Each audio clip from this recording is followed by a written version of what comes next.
Hello everyone. So today we will do past perfect tense.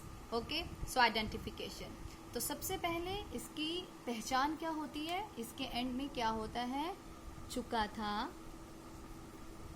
चुके थे,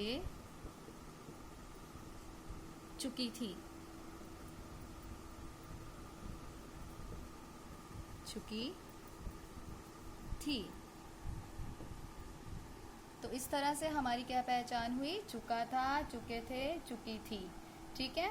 और इसके बीच में क्या आता है, हैड प्लस वर्ब की थर्ड फॉर्म आती है।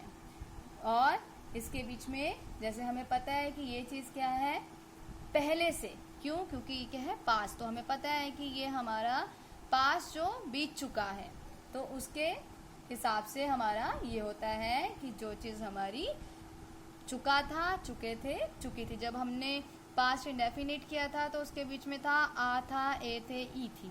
ठीक है। फिर उसके बाद हमारा कॉन्टिन्यूस हुआ तो रहा था, रहे थे, रही थी। और अब हमारा पास्ट परफेक्ट है तो इसके बीच में चुका था, चुके थे, चुकी थी।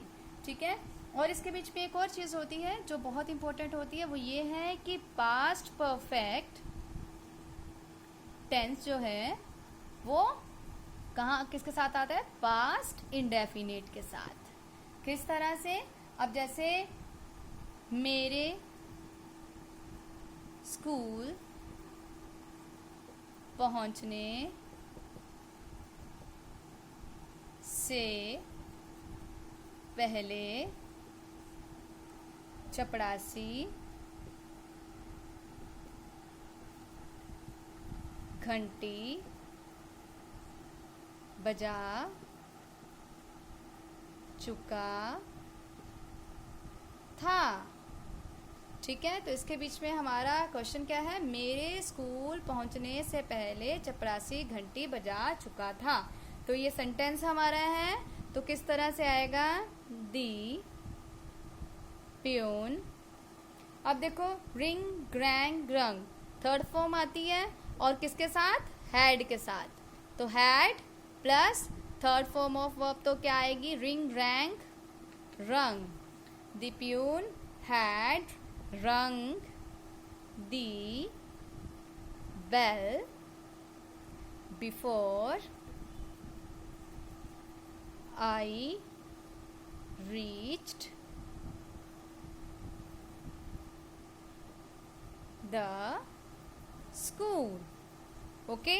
तो इसके बीच में देखिए क्या है, जो हमारी हैड रंग है ये किसको रिप्रेजेंट करता है, ये हमारे पास्ट परफेक्ट टेंस को रिप्रेजेंट करता है। और आई हैड और and I reached the school, तो यहाँ क्या है, द प्यून हैड ये पास्ट परफेक्ट, और आई रीच्ड द स्कूल ये क्या है, वर्ब की सेकंड फॉर्म को रिप्रेजेंट कर रहा है, सिंपल है। तो ये हमारा पास्ट इंडेफिनिट या फिर सिंपल पास्ट टेंस जिसे हम कहते हैं, ये वो हो सकता है। ठीक है। तो इस तरह से हमने क्या किया है, ये हमारा देखो स्पॉटिंग एरर का भी ये रूल है कि पास्ट परफेक्ट के साथ पास्ट इंडेफिनिट आता है। ठीक है। पास्ट में कभी भी प्रेजेंट टेंस या फ्यूचर टेंस नहीं आता, तो कभी कभी स्पॉटिंग एरर में वो पूछ लेते हैं, तो उस केस में वो हमारा रोंग हो जाता है कि अगर वहां पे ये लिख दें, the peon had rung the bell before I reaches the school, then that will be wrong because present indefinite never comes with past perfect. Okay, so past will comes with past. Next is negative. तो अब जब हम negative की बात करते हैं तो इसका सिंपल आ जाता है had plus not plus verb की थर्ड फॉर्म। ठीक है। तो अब हम जब बात करते हैं तो गाइस एग्जाम्पल है, मेरे वहां पहुंचने से पहले वह चाय नहीं पी चुका था। तो अब देखो यहाँ पर फिर से वैसा ही है, तो सेम रूल वही रहेगा। तो यहाँ पे बस आ जाएगा ही हैड। अब देखो हैड के बाद नोट लिखा है, तो not taken tea before I reached there. Okay.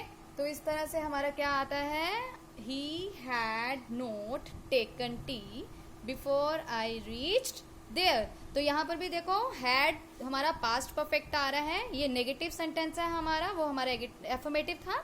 तो जब नेगेटिव की बात कर रहे हैं तो इसमें आगे देखो आई रीच्ड जब आ रहा है तो यहाँ पर भी पास्ट इंडेफिनेट टेंस आ रहा है। तो इस तरह से ये हमारा क्या हो जाता है, नेगेटिव सेंटेंस। अब हमारा लास्ट क्या आता है, ये हमारा आ जाता है इंटेरोगेटिव।